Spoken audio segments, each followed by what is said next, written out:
Hi, welcome to my channel. Today I'm going to be doing a book review for September and October because it's been a mess around here. That's all. It's been a mess. But I'm excited to show you some of the books that I've read over the last couple months. So if you enjoy seeing these types of videos, remember to subscribe and let's get into this video. Okay, so in the last couple months, I've read about 4 books. There's a few, I think, more fluffy books in there somewhere. But it's been really hard for me to read being pregnant. I looked over my book list for last year and I read like 130 books, and this year I'm like at 70 and it's almost the end of the year and I'm like, well, my husband's like, I wonder what's different. I'm like, yes, being pregnant, it's been hard on me because I just will try to read and then want to fall asleep, or it kind of makes me sick. And so the last month, when was it? September, I think I got sick again with a cold, and it was just pretty miserable and tired. So the times I normally read, I was usually napping. So I just haven't been reading very much, but I still thought I'd get on here and share a few things that I've read the last few months, and hopefully we'll get some more reading done. But one of the book club books we had for September was The Invisible Life of Addie LaRue. And I'm not quite sure how I feel about this book. I've had time to think about it. I didn't go to book club. I'm trying to stay as healthy as possible and avoid people, and with being sick and all the illness floating around, I'm just trying to keep my body healthy, because when I'm pregnant, I just get stuff so easily. Is that the case for everyone else? And so I didn't hear everybody else's viewpoint on it, but I did talk to a friend who had read it as well, and she also was a little mixed about it. The concept of it is very fascinating. I feel like it's very easy to read as far as it's intriguing. You know, the storyline is good and paced well. The topic of it is a little bit difficult, at least for me, just because I feel like when I was explaining it to my friend, it kind of is just describing her sex life. The premise of it basically is, I'm not gonna give it all away, but I don't think this is giving it away. She kind of makes a deal with the devil and ends up living for a very, very long time. And so, she wanted to be able to live a long time. Those were not her exact words, okay? He twisted her words and made it into something. That's why we don't make deals with the devil. Anyway, and so I believe she grew up in the 1700s. It's been a while. It's been a minute since I read this book. A couple months is a long time for me, especially when I'm pregnant. And she grew up in France. And so then it bounces back and forth between that time period and after she's kind of been cursed to more modern day. Okay, my card was full, so we're gonna continue on. So it bounces forward to her in modern day as well, and that's kind of how the book is formatted the whole time it goes through. And then it finally talks about someone that can see her, because most of the time she goes into a place, she can do whatever she wants and people forget her really quickly. And so she finally meets someone, a guy, so it's kind of a romance story that way, that can see her. And she tries to steal stuff and he's like, what are you doing? And it surprises her.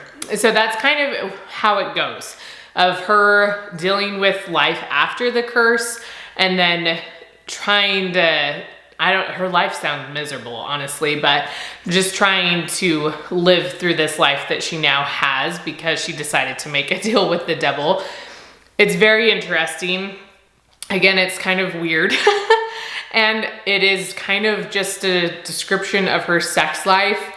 I wouldn't say it's ever super graphic, but it does use a lot of very figurative language.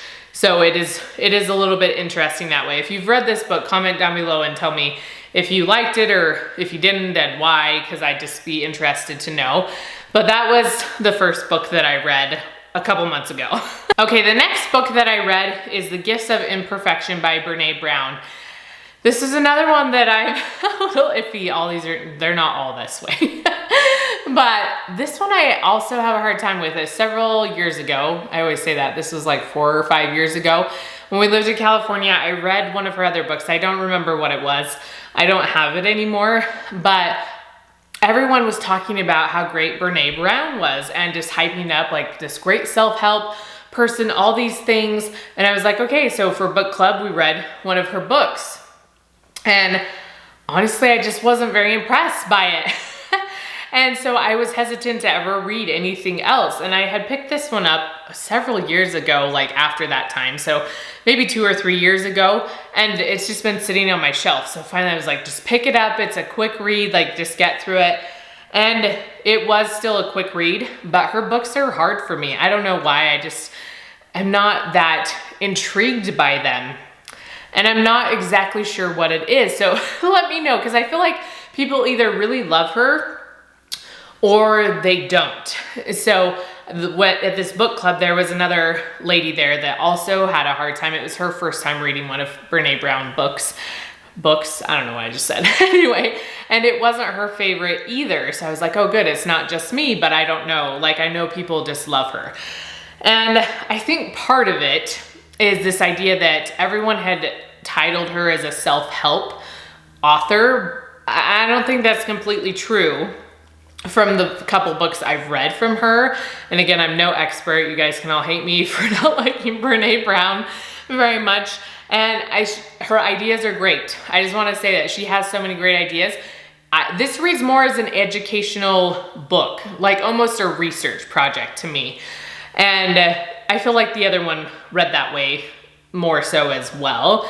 And so she has not in a confusing way, like you're reading a straight research paper, but in a way that's kind of what it's teaching you about. Is she's done so much research on shame and all that kind of stuff that she's sharing her insights about those things, which is great. And she has a lot of great points and a lot of quotes. She has tons of experience and all that kind of stuff. But it reads more that way to me, like an educational research kind of a book and not so much self-help.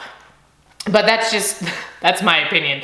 You can all go crazy about it if you want and be super mad at me. But there were a few things, like I just flipped through it real quick and found a quote. I'll probably have a more thorough review on my blog about this and a few of these other books. But just some of the quotes that I did like in the back of here, and they're not all from her, you know, she's gathered them throughout the years. But it says, joy is what happens to us when we allow ourselves to recognize how good things really are. And I just think that's beautiful. You know, it's really hard. You know, we all have hard times. Sometimes it seems more constant than others. And when we realize to take a step back and to see how good our lives are, then I think that's when we experience joy. We realize things aren't as bad. You know, we have that, as we can have gratitude for what we've been given, it helps open our eyes a little bit to other people have it worse, or there's worse places I could be in the world and things like that. I think I see this best in my kids when they complain about the silliest things. And I'm like, you do not understand all the things that you've been given. If you did, then you would have so much more joy.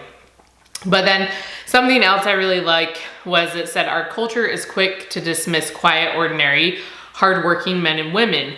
In many instances, we equate ordinary with being boring, or even more dangerous, ordinary has become synonymous with meaningless. And so just the importance of, if we're, you know, it's great that we're not doing grand things all the time. Yes, there are people that are always in the spotlight that are like, they're amazing, but to recognize our own worth, you know, and this imperfection is a tricky word, and I struggle with this. I am a perfectionist, and it's something that I have to struggle with constantly. But I just think this is beautiful, recognizing that most of the beauty in life is found in those ordinary people, and that does not equate to meaningless. You know, we provide so much for the world, and that's where the true value of the world comes, is from ordinary people doing ordinary things every single day. So I really love that. Again, she has a lot of great things at the end of each chapter. She has some ways of kind of how she digs deeper into these concepts. So some thought-provoking things, which I think are helpful. But again, if you want to share thoughts, keep them nice.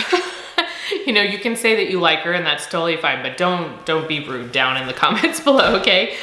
So there's Brene Brown. Okay, the next book I wanted to share with you is Carried, and I had wanted to read this book for a while. This is by Michelle Smith. Her husband is John Smith, who's in the Piano Guys, and they're members of the Church of Jesus Christ of Latter-day Saints, which is the same church that I belong to. And this is a story of her when she lost her daughter. And I remember this vaguely. We lived in Connecticut when it was going on, and it was happening on the West Coast. And so I had to like look up the news and stuff. It wasn't something that was showing up regularly in our news stuff. But I remember hearing about it and, you know, following the journey of it. And some of you might remember it, but I think was it Washington or Oregon? I think it's Washington now. I can't even remember. But her daughter liked to go hiking. That's where her daughter was living. And so her mom came to visit her and her daughter never showed up. And it led to this months-long hunt, basically, of trying to find her daughter. And she was in the woods. She had gone hiking by herself and fell and stuff. And so they eventually found her. But I really loved the way that this book was written. Basically from the beginning, you know, she talks about how she knew her daughter had already passed away and they were just trying to find her body and get that closure from it. But she goes back through a lot of their life experiences and talks about how it prepared her for this moment. And I really love that. So it's like a memoir, a little bit of Michelle Smith's life, of their early marriage, of how the Piano Guys got started. And I've known some of the stories about it, but just how hard it was, but how they both felt like John Smith was called of God to bring good music to the world. And so how they kept doing it, even though they were struggling to make payments and all that kind of stuff. And she goes through all of her kids and the pregnancies and how hard that was. She just shares a lot of stuff about their life that kind of prepared her for this moment, that strengthened her faith, that helped bring her to a good place with God. And so when this hard trial came, she was able to go through it. Obviously, it doesn't make it any easier or diminish that it was still a very hard thing. But I just loved how it was written. And it's not till the end of the book that they talk about finding her daughter, you know, and she just goes through all these experiences. And it was really good. And all the people that helped, it just amazing. I just really love this story. It was different than I thought it was going to be. And I just loved the way it was written. So I would recommend reading it. There are, I think, some like churchy terms in here, so that could get slightly confusing. But something I did notice at the end of this book is it has an explanation of terms. And so if you are not a member of the church or not familiar with it, you can go back and some of the terms she uses are in the back if you're confused about what they mean. So I would recommend this book. It was really good. Okay, and so the last book I wanted to mention was a hypnobirthing book, because we're getting ready for this baby to come. And I am sweating like crazy, guys. My hair is down and it's not even hot outside. But then once I start talking and then being pregnant, I'm just like, it's getting hot.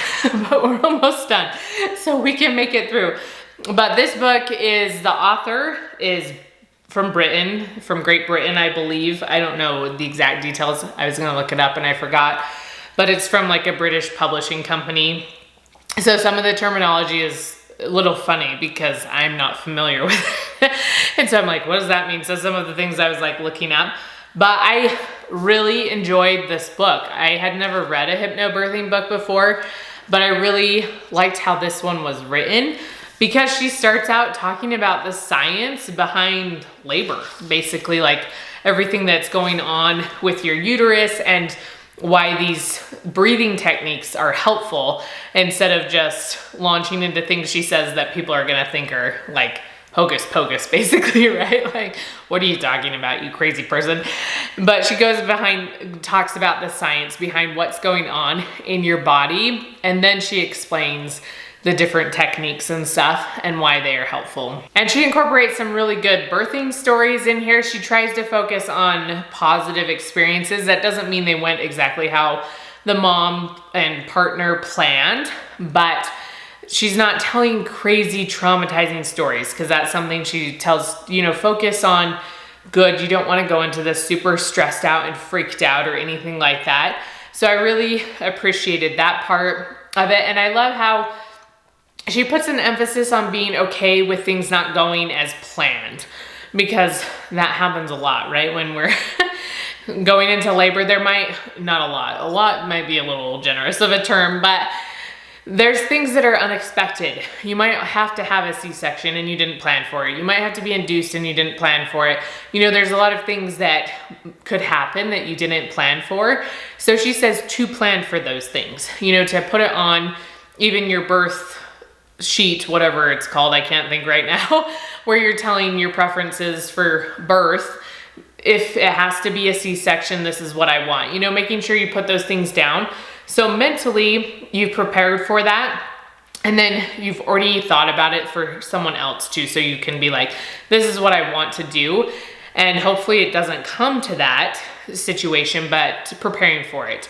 And so I appreciated that as well. So I really like this book. And then I have started reading another one, but I'm not done. So I'll probably review it more next month. But this one, it's heavy.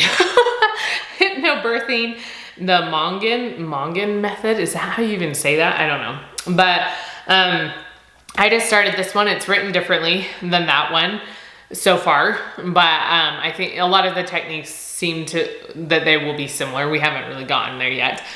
But I am excited to, next month I can kind of compare these two books together. And I have another one. I'll probably just get some pieces of it because it's a really thick book that a friend gave me. But I'm just kind of working my way through these and trying to read other things on the side too, because sometimes it's a little hefty and then I'm just like, oh my gosh, we're having another baby, and just that idea stresses me out. I'm like, are we ready for this? Anyway, so I'm working my way through these hypnobirthing books. I probably won't get through much more than the ones I have, but if you have any other like quick resources that you like, you can share those down below in the comments and I would really appreciate it. Okay, so that's what I've been reading the last few months. I have enjoyed some, I haven't enjoyed others. You know, I'm kind of unsure about some. There's been a mixture of things going on. But again, leave me book recommendations. I'm looking for book recommendations for next year because I always make a list and try to get through those. It doesn't always work, but I try to. So if you have ones that you've been enjoying, put them down in the comments. And if you enjoyed this video, please give me a thumbs up and I will see you next time.